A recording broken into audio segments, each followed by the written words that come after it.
Mr. Herbert Hoover says that now's the time to buy. So let's have another cup of coffee and let's have another piece of pie.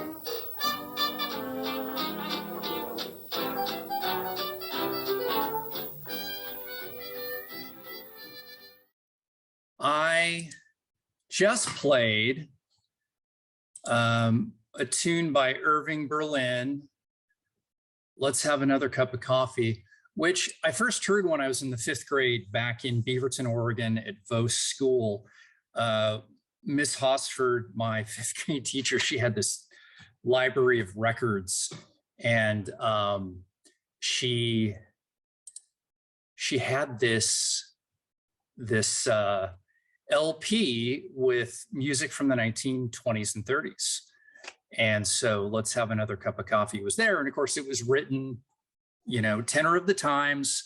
The Great Depression had hit. This is before FDR and the 100 days when Herbert Hoover was in charge. Yeah. Can everyone hear me? Just say yes. If you can, type it into the chat box. Okay, great. So yeah, that's it for music. But if you could hear it, it sort of touches upon where the country is in 1931, 1932. Of course, FDR comes on in 1933. So let's talk about perseverance. And of course, this year's theme for the Archives Crawl is preserving perseverance. You can take a plumb line. It's one of my favorite metaphors. You can take a plumb line throughout Sacramento history and the histories of many other cities in the US and just drop it right through post-European contact. And you can see that folks have struggled, citizens have struggled finding housing, finding relief, finding comfort in their lives. You can start with squatters' rights of 1850. Of course, what we're going to talk about today, the Great Depression and the Hoovervilles, or Roosevelt Rus is another term. And then where we are today with the challenge of housing Sacramento County's unhoused citizens. So this is a point in time, and I think one that's really important to revisit, and hopefully a bit of a teaching moment for all of us. And also as archivists, I know one of my colleagues is out there, Heather, we all understand the importance of context in doing what we do. Okay, so let's get going. Capital Hooverville, Sacramento's Depression era settlements. Basically, we look at the 20s and 30s, two major traumas in American history. We have the contagion that is the Great Depression.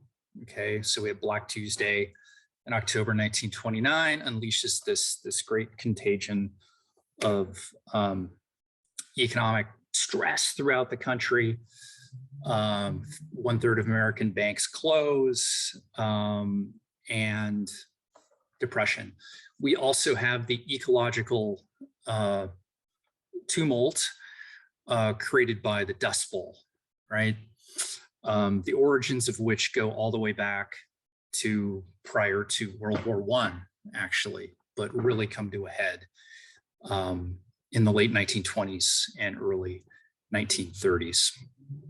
So with these things happening, Americans almost naturally, as we look at the different migrations in American history, are compelled to move to a spot of perceived opportunity, perceived being the operative word here. And so that in many cases is California, and more specifically, at least in our case, Sacramento. So when we look at the micro level and we look at really the center of today's talk, it is the Hoovervilles, and the Hoovervilles specifically in what's known as the Jibboom Street section of Sacramento. So that's everything north of the SP rail yards, the B Street levee, and south of what would become North Sacramento, which, you know, by the mid-1920s was a fully incorporated city, right? So that was known as no man's land. I can't give you much on the etymology other than it probably has something to do with World War I, okay? Because it was really an interwar period name that popped up. So what is a Hooverville? Most of us know what a Hooverville is. We're all historians here. You may not, might have snuck on by. My definition of a Hooverville, simply a Depression era assemblage of ad hoc community being really important, launched in response to economic and ecological stress. And who knew that Sacramento could be such a spot where Hoovervilles were so prevalent? But anyway, let's jump in. Now, as we move through the talk, we are going to start with the basics, okay? And the first thing is, who were the folks that moved into Sacramento's Hoovervilles? Now, the backbone of my talk, full disclosure, is a wonderful document that I discovered at the California State Archives. It is a survey that was put together in 1935, 1936 by SERA, the State Emergency Relief Administration. This agency, almost like a mini National Recovery Administration, sent out 30 of its employees to the Jibboom Street area to do a survey and learn about the folks that chose to live in Jibboom Street. And so it's through this survey that we get this amazing window into the lives of Americans and also immigrants living in that area. So this is really sort of a common thread through today's talks. A lot of the statistics, some of the anecdotes come from that survey. Now, where is the survey? Like I said, one, it's at the State Archives, but we also have a copy here in the Sacramento room if you do want to take a look at it. So, slight diversion. Who were these folks? So, according to the survey, as of August 1936, 82.7% of these folks arrived in the to the Jibboom Street area between 1920 and 1932. So we have folks arriving well before the Great Depression, and then folks arriving, you know, after it and during it for sure. The bulk of the folks arriving were from an area known as the Middle West. It's a term we don't use or hear too much anymore. We often hear Midwest, which refers to, states around the Great Lakes, bordering the Great Plains. But the Middle West identifies basically the Great Plains from North Dakota all the way down to Texas, and then Nebraska over to Utah. So that's where a lot of these folks came from, according to the survey. Also the states of Arizona, Colorado, Idaho, Montana, Nevada, Utah, and Wyoming. But simply put, obviously folks were coming to Sacramento's Hoovervilles from all over the country. One tale in particular that we're going to tackle later involves a family from Johnson City, Tennessee. That is far east Tennessee, in the mountains of Tennessee and North Carolina. So from all over the country, folks come. And this picture right here was taken by Dorothea Lange. We've probably heard that name before. This young man is 14 years old. He's an 8th grader, and he's living in the Gardenland Hoovervilles in the American Township, just on the other side of the Jibboom Street Bridge. He is not in school, according to the caption by Lange. He's not in school. He is surviving on tomatoes. These are the only clothes that he has. His father in the caption is quoted as saying, "People call me a bum, but what bum can raise a child all the way up into the 8th grade?" So this tale of this young man is very similar to the tales of a lot of children that we're going to talk about this later, but a lot of children living in the Jibboom Street area of Sacramento. So where they're from, who they are, we'll learn a little bit more about them as we go through today's talk. Okay, so more basics. So migration causes, we look to land use. So again, the Middle West, we look at the Dust Bowl. Basically, when we have the population of the Middle West in the late 19th century, early 20th century, we have too many people for too many land. We also have aggressive farming techniques that are destroying the topsoil, this black, primeval, beautiful topsoil of the Great Plains and the beautiful grasses that are romanticized through much of the 19th century in the Great Plains. So this fetters farming, right? In food production. We also have drought. We have these low-level jet streams that come from both the Pacific Ocean and Atlantic Ocean. And for whatever reason, it's debilitated during the 30s. And so we have a drop in precipitation throughout the entire country, but in particular in the Midwest. So with the sort of surfacing of dust combined with the lack of rain, we have dust. We have dust in the air. And 2 words for you, dust pneumonia. One of the most heartbreaking maladies that America went through in the 1920s and 30s.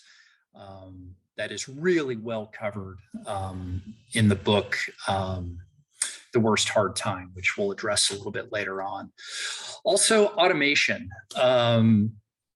We turn to the great Kevin Starr for information on this. So between 1920 and 1932,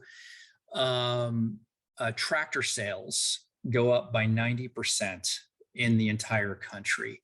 World War I has just ended. Of course, we look to wars for great scientific breakthroughs that bleed over into civilian life. And of course, you know, we have the development of the tank, and then we have the improvement of tractors, and we have the heavy mechanization of agriculture in the United States. And so what we find is fields that would basically take 100 people to go ahead and tend could now be dealt with by one guy on a tractor that you could pay $1.24 to for a day, thus releasing those 100 people. You just don't need them anymore. And so people are basically, as Starr puts it, tractored out and made to move somewhere else, right? And then general economic malaise. Like I said, we have a third of banks closing between 1929 and 1932. In Sacramento in particular, we have a population of roughly 100,000, and our unemployment rate is about 28%.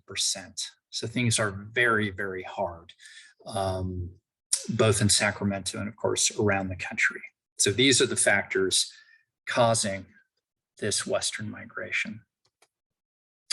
Okay, and what are the causes of the Great Depression? I get nervous when it comes to economics and talking about, you know, these causes. There are so many different ways of looking at it: underproduction, increasing interest rates, the lack of foreign trade.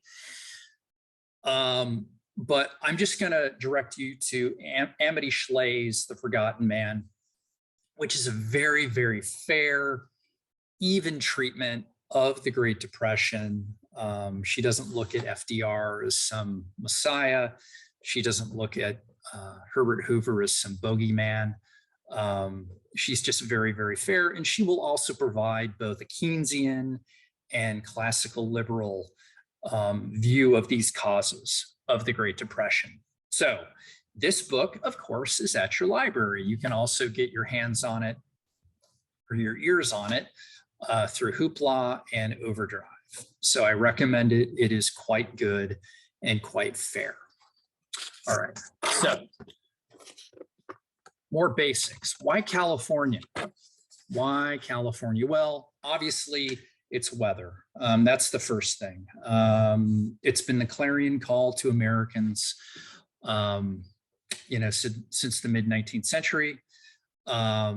Mediterranean climate, very kind to agricultural production and agribusiness.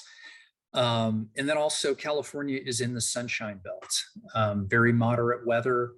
There's a reason why California has the greatest number of military facilities in the entire country, in particular Air Force and Air Marine facilities in the entire country. The weather is really, really good here. Again, agricultural opportunity. And then it's the place of last resort. Again, I invoke Kevin Starr. He uses the term Land's End, a lot like the Britons being pushed to the end of Cornwall by the invading Danes in England. So Land's End. And Steinbeck writes about California, obviously so eloquently. He uses the term westering in The Red Pony, which came out in the mid-1940s, westering, which is this spirit of Western movement. And if things aren't going right where you are, you can always go to California. And of course, for some people, this worked out. For others, it was very sobering that things didn't get any better. Okay, so why California? We move to why Sacramento. And when we look at Sacramento, we look at our centralized position, right, within the state. We also look at ourselves as a hub of transportation. So going all the way back to CP and SP, we are a rail hub. We also have connections to Sacramento Northern, the electric railway, Western Pacific, and then also somewhat newer Southern Pacific, Sacramento Southern Railway, sorry. And then also ground travel, right? So we've got a highway hub here, and then also water travel with the Sacramento River and travel, of course, between the Bay Area and Sacramento. Perfect size, and I think this is something that is applicable to today. Sacramento is big enough to have city, county, and state agencies that provide services to citizens and citizens that need help and citizens that are homeless. But it's not so big that you can't head out to the far banks of the American River, set up your tent and get rest and spend the night, and then come back into the city during the day for both work and then whatever services you can find. And then there's also the presence of agri-employment. Despite the fact that the New Deal created the Agricultural Adjustment Act, which was an idea whereby farmers would be paid, subsidized by the federal government to produce less. The idea would be to create greater demand and raise prices for agri-goods, which with that, why would you need more people? There were still opportunities for employment in agriculture in California at the time, whether that be asparagus in the Delta. I mean, by this time, the Delta was producing something like 90% of the nation's supply of asparagus, or celery, ick, in Natomas was being grown, and of course, tomatoes. So that's why Sacramento. All right, so let's get to Hoovervilles and let's get to a map. Now, what I'm going to do really quickly, let's see if I can do this. I should have tested this beforehand, but what I want to do if I can. I'm going to stop sharing just for a moment, because what I want to do for y'all is make sure that you get a really important map. And the map is for the Jibboom Street Hoovervilles. All right, so with that map, you all can follow along, right? With this whole thing. And there we go. And so you can kind of know where everything is. Now, you should be able to see my cursor, right? My arrow here with my mouse. And basically at this time, within the Sacramento area, we're looking at 4 primary Hooverville districts. Now we're going to be focused on Jibboom Street, which is right here, and also includes Y Street, which today would basically be Miller Park. Now, the other Hooverville districts in the Sacramento area are going to be right up here.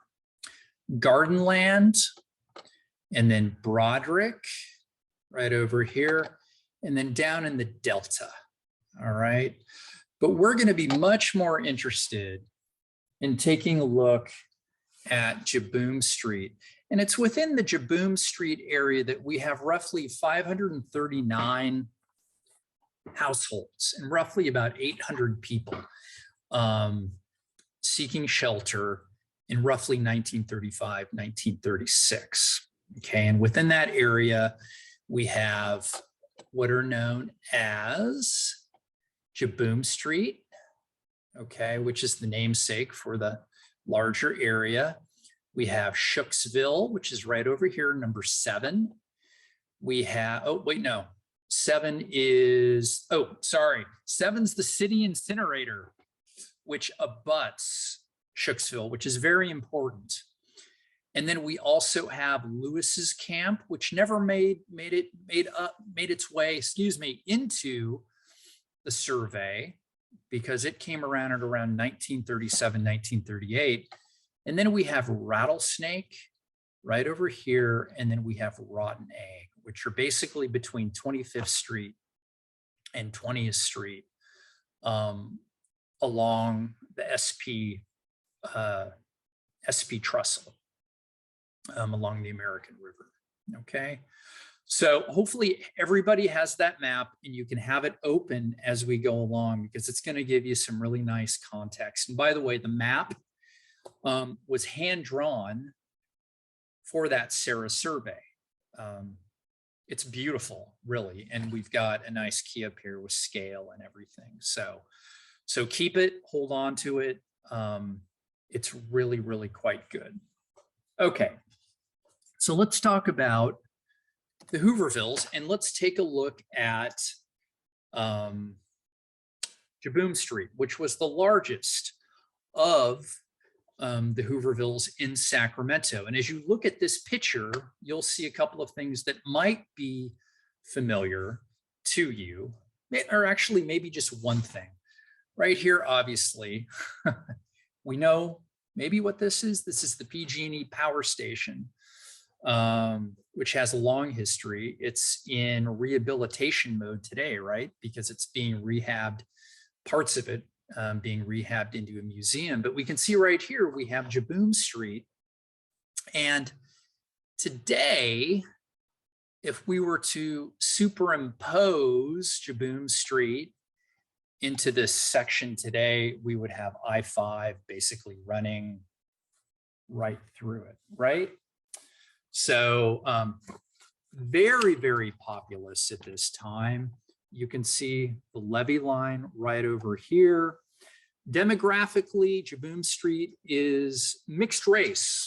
Okay, so a predominance of white Americans, but also African Americans, Latinx, Asians, and Pacific Islanders, and also Native Americans living in this area.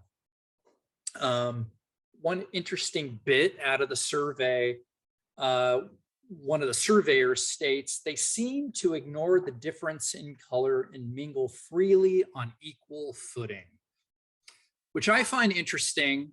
It makes me think of the labor theory of value. There's a professor up at Portland State, David Johnson. He's emeritus at Portland State. And he came up with this concept, the labor theory of value, where in the American West, going all the way back to the mid-19th century, it was extremely easy to die. And what really mattered more than a medical degree or a law degree was your ability to survive in these extreme conditions in the American West, and the ability to get along with other people who were smart and could help you to survive. And so he applies this to the gold rush and the early development of the American West as kind of a democratizer. So the labor theory of value, but this is Jibboom Street, and it's a really amazing photograph. We used it in the book that we did on World War II as kind of a look at Sacramento just on the eve of the Second Great War, if you will. Okay, and this is another shot of Jibboom Street, Hooverville, and this looks up toward the American River. So this tree line right up here is the American River. And I'll let you guess for a second or two what bridge this is right here. That's the Jibboom Street Bridge. And of course, today we have I-5 just busting on through right over here. And then off to the side, we have the early makings of Richards Boulevard. And then of course, Burkett Richards Cannery is going to be off to the side right here. But this is a terrific picture from the National Archives and Records Administration. Okay. And by the way, folks, I may pause here and there. I am also the producer and I've got to let folks in. So I'm glad folks are still joining us. Welcome if you're just dropping in. Okay, and then this is also another look of the Jibboom Street, Hooverville, looking south toward the city. And of course, you can see the levee right there as well. And you can see, again, the ad hoc nature of these living structures that folks are getting by on.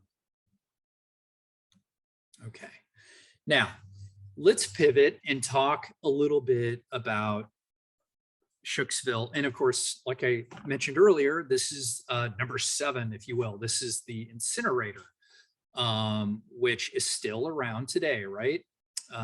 It's at 7th Street and B Street. The incinerator was built in roughly 1925. It was part of that massive rush of public works in the city of Sacramento, really spurred on by Clyde Seavey, really the city's first city manager, to improve the lives of Sacramentans. So we have the city incinerator coming in, we have the water filtration plant coming in, Memorial Auditorium, and so many public schools being built in the city.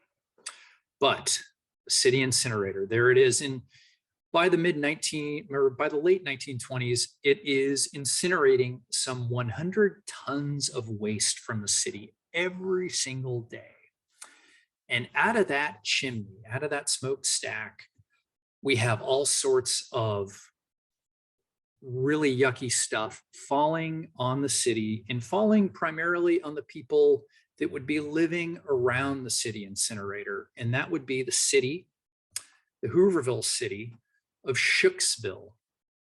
Shakesville is named for a fellow named Samuel Shooks, known as the mayor of Shakesville, an African-American who had been living in Sacramento since the 1920s, and he was the leader.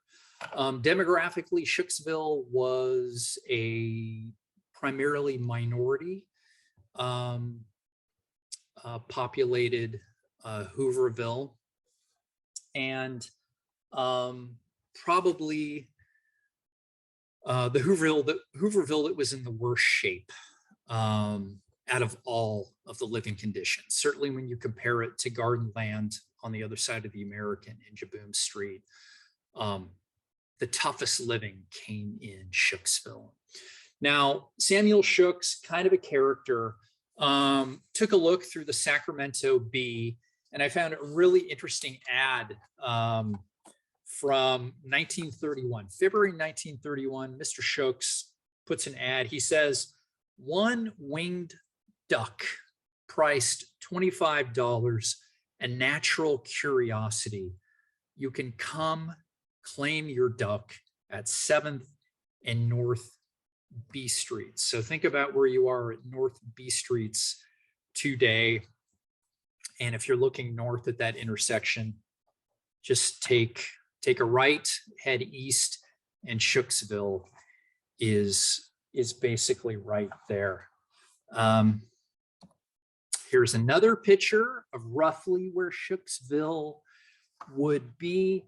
I pulled an interesting little editorial or letter to the editor out of the Sacramento Bee. It was sent in 1933 by a traveling businessman named A.E. Silva, a resident of Sacramento. But it's a little long, but I think it gives you kind of a flavor of what one would experience if you were going to go by Shakesville at that time. And the headline for the entry is Kindness of Black War Veteran Cited. Editor of the Bee, Sir, my work takes me hither and yon to the slums and the mansions as well.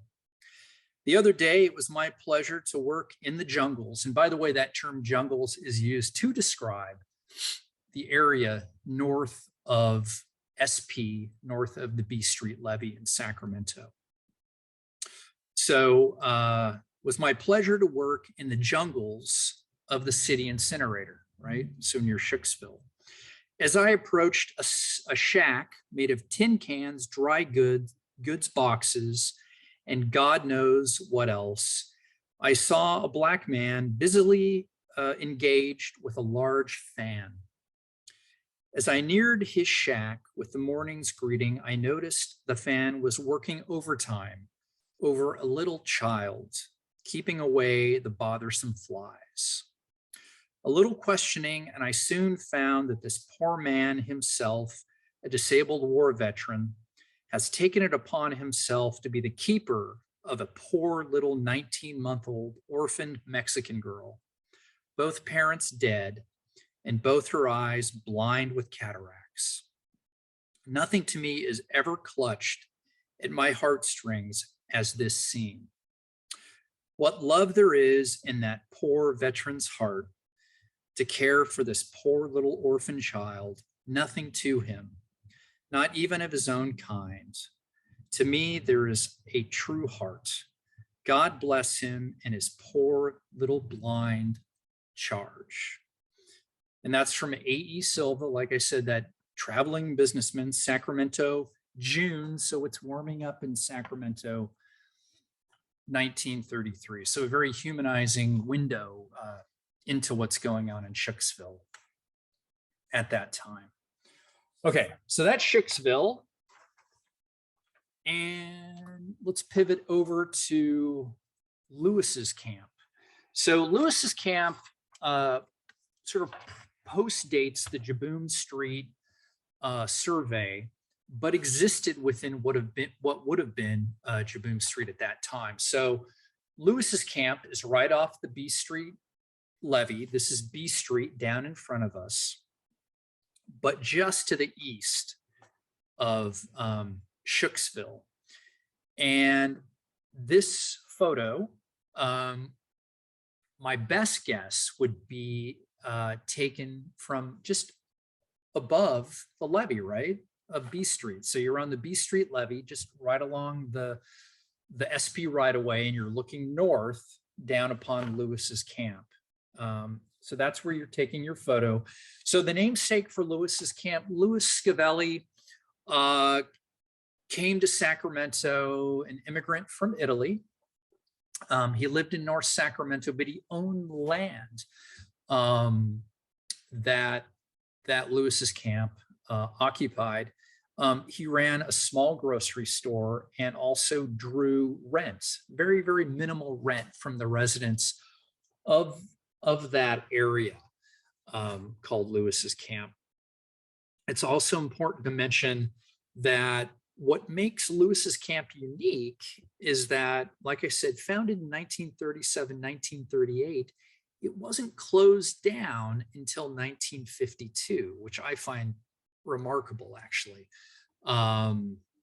So, you know, it made its way all the way through World War II and up until the end of the Korean War, before it was razed by the city fire department, displacing about 400 Sacramentans from Lewis's camp.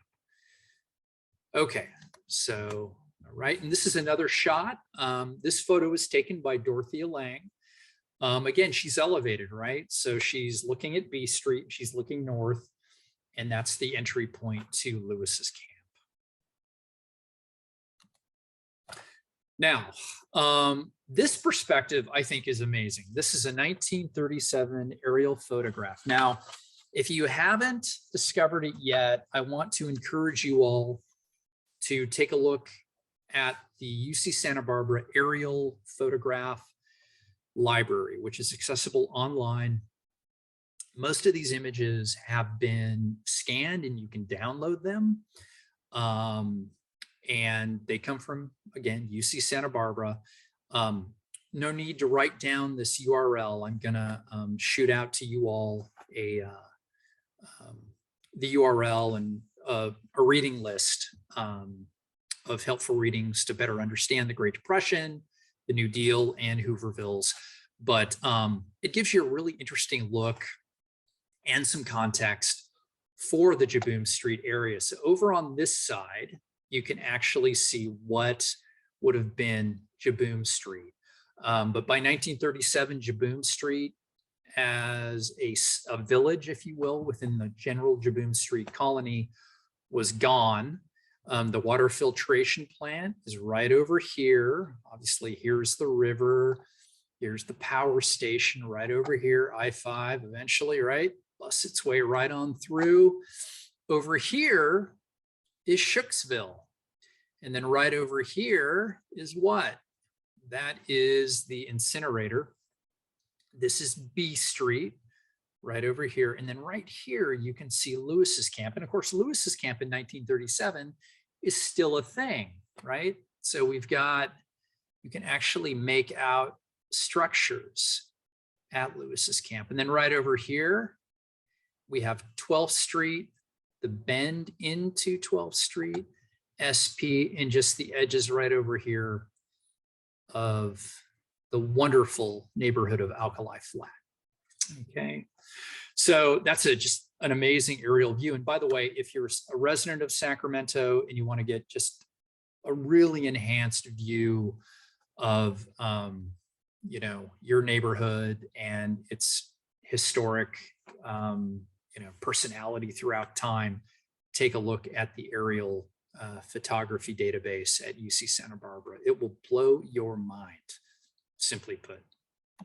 Okay, now, again, we look to UC Santa Barbara and the Gauchos for another view of two Hoovervilles within the Jibboom Street colony.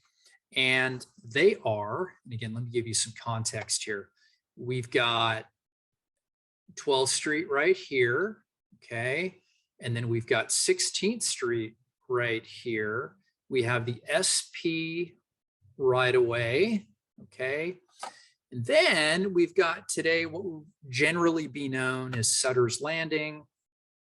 But right on this edge, this is roughly 20th Street, we have an area known as Rattlesnake. And Rattlesnake Hooverville, which is a wonderful name, is made up only of men, and most of whom are criminals, according to the survey, and ex-cons.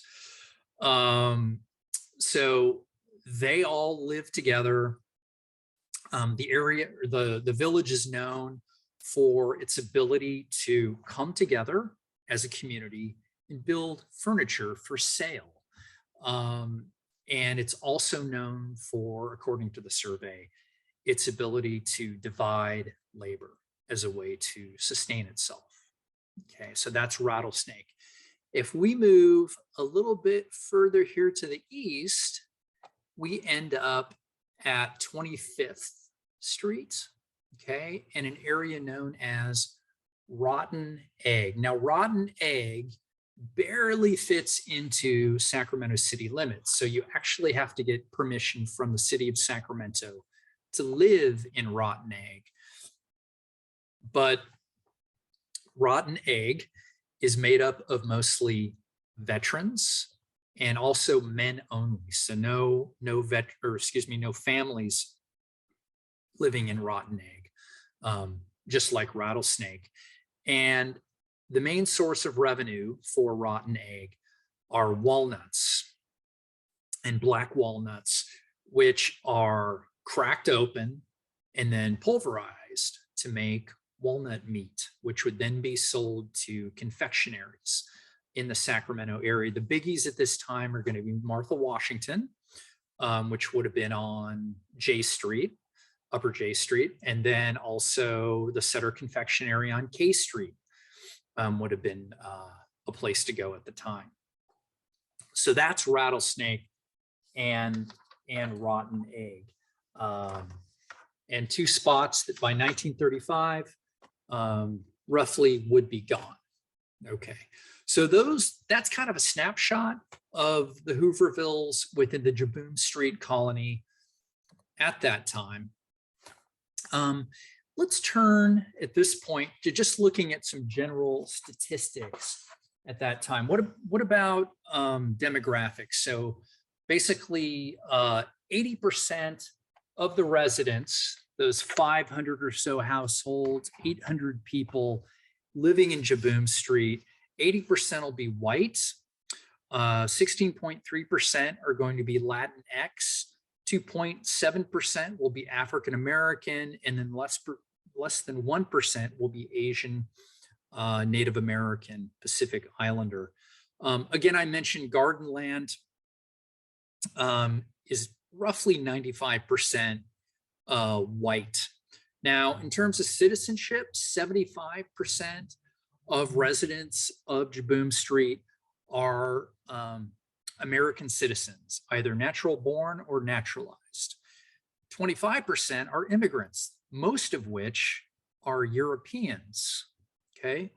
Now, as we look right here at kind of a textbook structure, and my guess is that this is up against the levee on the other side. You're going to have the Sacramento River. So this puts us in Jibboom Street.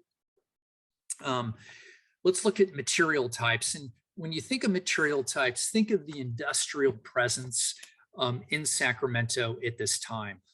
You have box making factories.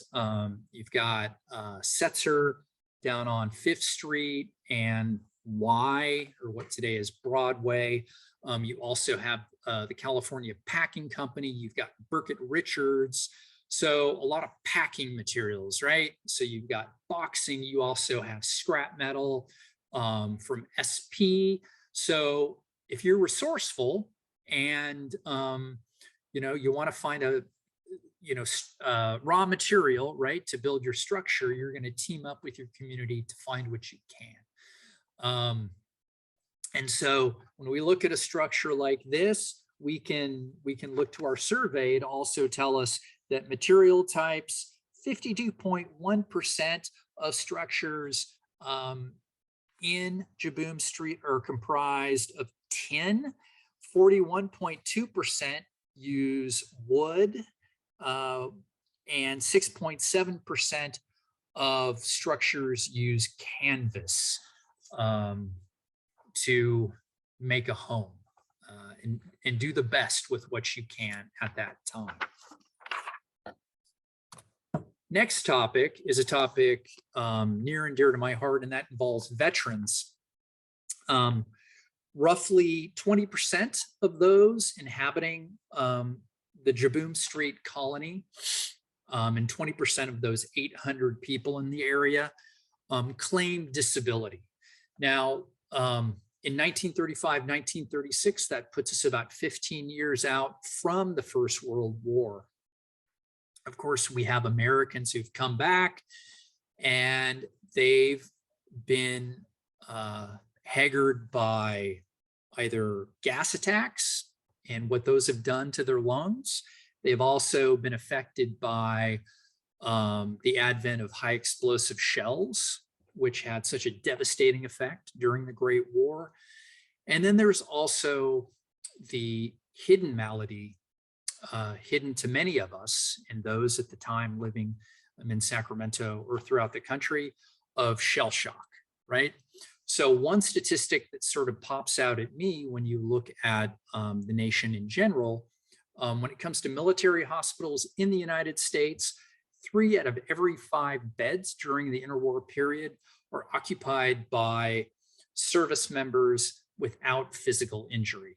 So what does that tell you? It tells you that people are bringing to the Great Depression and to just their daily lives, the demons of war, the bugbears of war are still with them. So definitely a factor at this time when we look at Jibboom Street and any Hooverville in the country. Okay, so more general statistics at this time. What about water supply? We know that 72% of those claiming residence within the Jibboom Street colonies live within 100 yards of some water supply. And obviously the big ones at that time are going to be both the Sacramento or the American River. Of course, we're going to turn to the American River at that time, being less affected by runoff and agriculture. So if you're going to get drinking water or if you're going to do laundry, that is where you're going to do your thing. And of course, it behooves you to boil your water if you can from either river. 98% of structures in the Jibboom Street colonies have no toilets. For the entire Jibboom Street colony, there are only 8 outhouses as of the 1935-1936 survey for citizens. All right, this picture is taken by Dorothea Lang. And this is over in the Gardenland, Hooverville. So we move out of Jibboom Street. We're on the other side of the American. And speaking roughly about the Hoovervilles, 539 of those households, only 15 have electricity and only 3 have running water. These aren't shocking statistics, of course, but again, gives you an idea of the lack of plenty that folks are dealing with at the time. Another shot taken by Lang from the levee on the American River, or on the north side of the American River, looking north toward Gardenland. How do people make do at the time? Obviously, there are a number of different ways that people can make do with work at the canneries, whatever work they can pick up at SP. I mentioned earlier the resourcefulness of folks who will go ahead and basically spend their day cracking walnuts. What will a day of cracking walnuts yield you? Well, according to the survey, 29 cents at the end of that day. One veteran of the First World War would work 24 hours a week within a produce stand. His payment at the end of that day would be pork butts, cracked eggs, whatever produce might be around, cheese rinds, and that would be his payment to get himself through the day, to get himself through the week within the Hoovervilles. Also, I mentioned earlier the prevalence of boxes, right? So we have fruit crates that are being rehabbed and resold by folks living in the Hoovervilles at that time. Whatever one can do to make things work. And then, of course, what about children at that time? Life in Hoovervilles for children is devastating, absolutely devastating. Of course, there's the lack of socialization. There's massive malnutrition. Children, like the children you see before you in this picture within Jibboom Street Village. Of course, you can see the PG&E power station there. To play as a child, you need food. You need food for energy. They don't get any of this. There is a lack of clothing. There is a lack of school, therefore a lack of socialization. For the children that do find school, one anecdote from the survey mentions children in Gardenland going to North Sacramento schools for classwork, and before school and after school digging through garbage cans for food, anything they can to find food. So a devastating time for children living in Hoovervilles. And of course, the great irony with this picture is that if we look behind, we know that that structure is being rehabbed today into a children's museum, right? So just an amazing photograph. Okay, and then as we hit 1935, this is kind of the death knell for the Jibboom Street Hoovervilles. We have massive flooding. Basically water stands from 1 foot all the way up to 5 feet in the spring of 1935. The county of Sacramento steps in. County Executive Charles Detterding and District Attorney Otis Babcock, they invoke Section 370 of the Penal Code to basically raise all the Hoovervilles in Jibboom Street. Basically, anyone or anything that gets in the way of public health needs to be removed. And so based on that code, they jump in. Now, this is privately owned land, which is important to say, owned by Merchants Bank over on California Street. And then a woman named Edwina Funt, who was living in San Francisco. The last thing these entities wanted to do was to remove folks from their land, but they also didn't want to break the law. And so the county stepped in, SERA, and then also the federal government offered to build new structures in that area. Detterding turned down the money because he was afraid that it would just enable folks not to work. So the Hoovervilles were raised soon thereafter.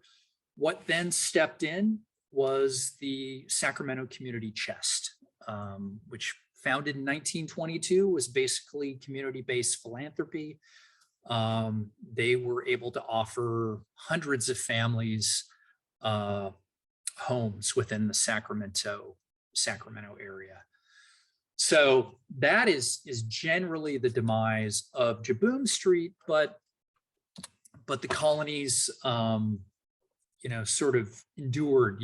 Like I had mentioned, there is Skunk Hollow, there is Lewis's Camp, there's also Russell's Camp that lived on. This is an aerial photo, kind of a new acquisition in the Sacramento room. We could see the confluence right down here of the American River to the Sacramento River. This is where Jibboom Street would have been. So this is June 1941, and by that time, Jibboom Street is gone. Shakesville, you really can't make out the incinerator from here. You can see the water filtration plant, but Shakesville is gone as well. And so many of the Hoovervilles are gone. Simply put, by this time, the New Deal is in full swing. In 1935, the Works Progress Administration has arrived in Sacramento, providing jobs. We have those big old, overhead water tanks at Alhambra and J, down at UC Davis, and then over at Sacramento Junior College / City College that are still here today. We have Grant Union High School. We have McClatchy High School. We have any number of structures that are basically funded by the WPA and in turn putting to work hundreds of thousands of Sacramentans. Probably one of the more obscure jobs, what was known as the Bell Avenue job, which was an artery that went from McClellan or the Sacramento Air Depot to the government docks on the Sacramento River. So it was this artery that the Army Air Corps would move large planes that were having been procured and repaired at the Sacramento Air Depot, were pushed along this avenue down to the docks and then floated down the Sacramento River to Alameda and then beyond. So a lot of different things are created by the WPA and changing the course of history, of course, in Sacramento. So that reading list, right? That reading list. So here are titles that I suggest. At the end of the talk, I'm going to go ahead and push these out to you. So please don't write anything down. But again, the Sacramento Depression Settlement Survey, which you'll find at either the Sacramento Room or the State Archives. Kevin Starr's absolutely amazing Endangered Dreams, part of the California Dreams series. Just incredible. Really a great window into California and Sacramento at the time.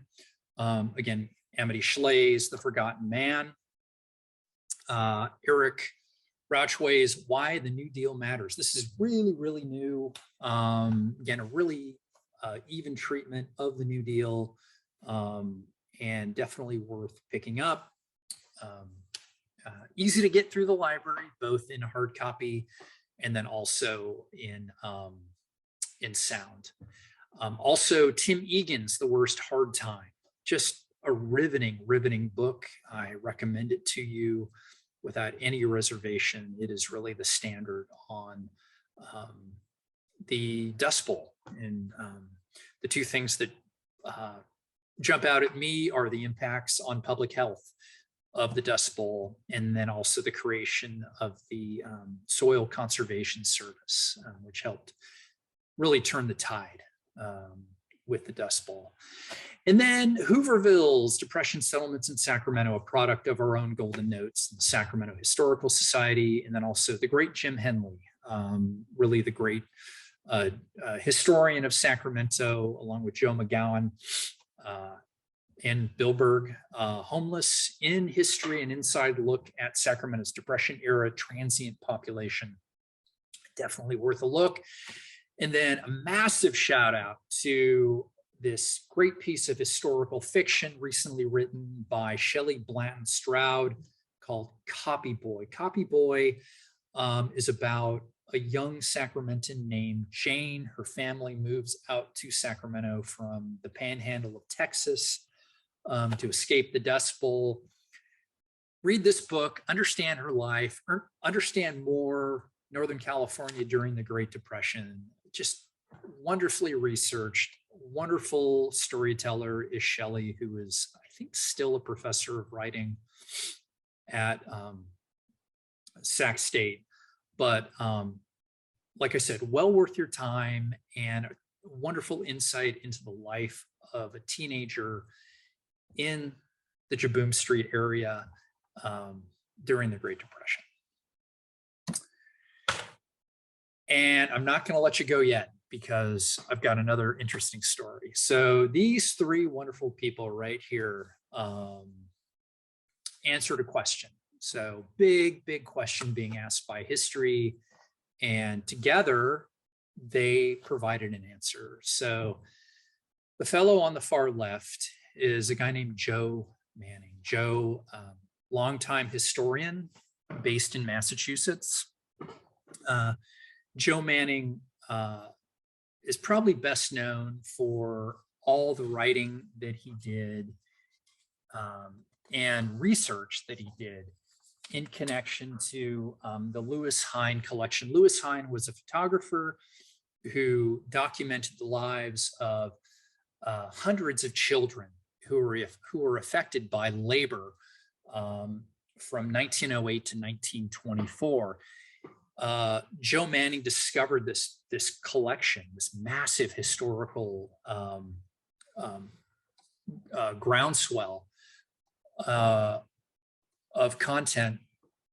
And what he did with that is he was captivated and tried to learn more about the children that were captured in these photographs, and interviewed ancestors and tried to tell their stories as best he could. So he had a natural predisposition for seeing a photo and being drawn to it. But he saw a photo in 2008 that Dorothea Lange had taken of a woman. He contacted the person in the middle right here. This is Dixie Reed, longtime writer for the Sacramento Bee, who's now a senior writer at Sacramento State and a friend of the Sacramento Room. She wrote a story in 2014 on this photograph. And then this freelance writer right here, this is Tori Masucci Cullens, who caught wind of the photograph and reached out to Joe. You're probably interested in what the photograph looks like, right? So let's take a look. That's the photo. That is, to me, forget Migrant Mother that Dorothea Lange took. This to me is a photo that almost brings me to tears when I look at it. Young Ruby is what we know her name is. Within the caption that Lange provided, we know that Ruby, according to Lange, was with her family from Tennessee. Her father was a coal miner, and they settled in the Gardenland section of the Hoovervilles.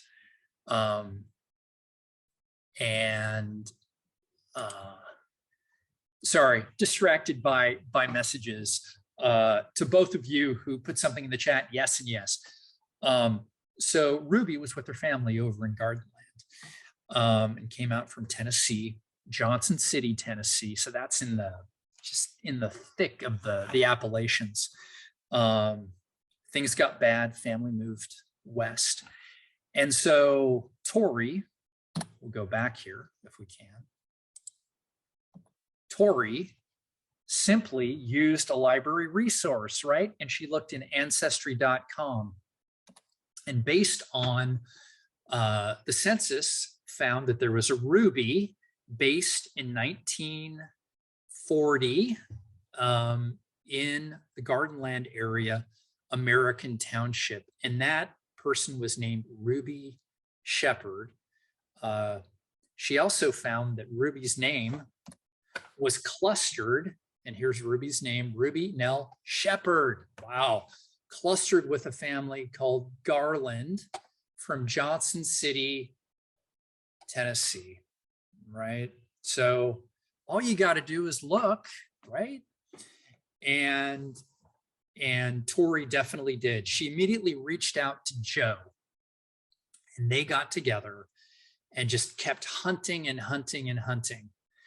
And much to their joy and surprise, they found that Ruby stayed in Sacramento. And by the way, Ruby's surname, Shepherd, was acquired in marriage. She was abandoned after marriage. Her husband went back to Michigan. She is a Garland by birth, but became a Shepherd. She got a divorce after her husband left. Now, this is the Gardenland area, and this is where Ruby would have been living at the time, okay? And of course, right down here, we've got the Jibboom Street Bridge and a very, very different looking river district, right? Which is what we call it today. And I have no words. I don't need to provide any words. This is Ruby. It's really beautiful. So she stayed in Sacramento.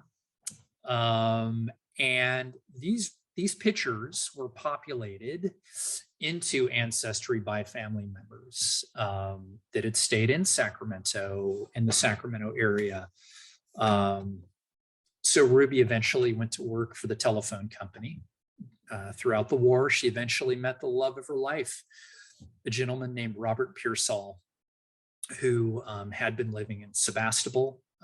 They both moved to Sonoma County, lived there for a while. Eventually, they moved back to the Sacramento area in Placerville. Sadly, Ruby died in the early 1970s, a victim of breast cancer, but she lived a good life, and she found love and she found happiness post the Great Depression. So kind of a human interest touch, which I think is always important to bring to these larger, sometimes really traumatic topics that we have to bring up to better understand history. So Ruby Pearsall, and she is buried in Placerville. Okay, so to close things out, here's a view from the B Street Levee, right? The historic B Street Levee. I took this picture in 2009 for a book that I and Tom Tully wrote on Alkali Flat.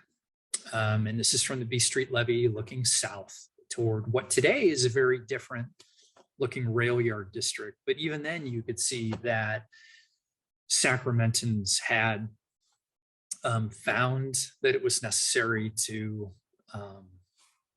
utilize different structures and utilize that land, no man's land, right? To find a place to live. So probably clicked a little too early, but to have some thought about where we are. Like I said, we follow that plumb line through history. Between 2013 and 2019, there's been a 55% increase in the number of unhoused citizens in the Sacramento area.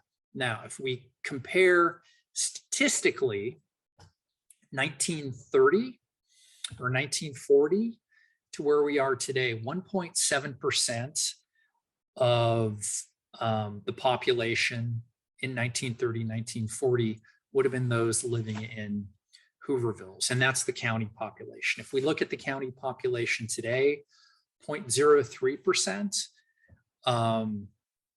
is made up of those that are unhoused living in Sacramento County. That's either unincorporated sections, incorporated sections, or Sacramento. Of course, compared to the Great Depression and the Dust Bowl, we have neither of those issues to worry about today. So that number is well within a vacuum, that 0.03%, because at this point, we're without obviously the major impacts of climate change just yet, or some great economic malady, but who knows the way things are going with the debt limit and then what's going on in Congress. So I hope you've enjoyed today's talk. I do want to recognize, again, Joe Manning, Dixie Reed, Tori Masucci Cummins, and then the wife of Joe Manning, who I was in contact with a few days ago. Sadly, Joe passed away in April of this year, but a huge contribution that he made to our understanding of history, and especially through the eyes of those who lived it through photography. So with that said, this is where I work. This is the Sacramento room. In fact, I'm right here. I'm right behind this little partition right here, folks. do come in and visit me. This is my contact information. We are open to the public. So we're open Tuesday, Wednesday, Thursday, and Saturday from 1 to 6. We're open today. We are closed on Sunday, Monday, and Friday. My name is JScott. I am an archivist / librarian. This is my contact information, and I work a Tuesday through Saturday schedule. So if you write me on Sunday, hang in there. I'll get back to you on Tuesday. So with that said, I'm going to go ahead and stop sharing. I really appreciate everybody joining me today. For Anne, who jumped in a little bit later, I am recording this. Give me a few days to edit it. And what I'll do is go ahead and post it both on the Sacramento Public Library YouTube page, but also on the SAC history group. If you want to go ahead and send me an email, and I can send you the link privately. Okay. So with that said, I can do my best to answer any questions that folks have, or, even if you have comments. So with that, feel free to take your mute off if you want to just talk, or if you want to shoot something into the chat, you can do that too. I hope you've all enjoyed the Sacramento Archives Crawl. We wish it were brick and mortar and in person, but we'll do it next year. Also, really quickly, let me go ahead and share with you, like I said I was going to do. I'm going to share with you my reading lists. Let me see, I should have been more organized with this, but further readings, okay? For those of you who didn't get the map, because the map is just so awesome, I'm going to give you the map. There's the map. So take a look at those, because those are going to give you a little bit more insight into what's there. And no one's going to say anything. So I just want to say thank you, everybody, unless you've got questions. No questions. Okay. So thank you, James, very much. Again, don't hesitate to reach out to me. Thanks all for coming. Do know that if you take a walk down B Street today, things aren't too different. If you walk down 7th Street today, if you walk, over on 16th, we're still facing this challenge. So thanks everybody for joining me. Enjoy the rest of the Sacramento Archives Crawl, and go Giants. Go Giants. Okay. See everybody. Thanks a lot. Mr. Herbert Hoover says that now's the time to buy. So let's have another cup of coffee, and let's have another piece of pie.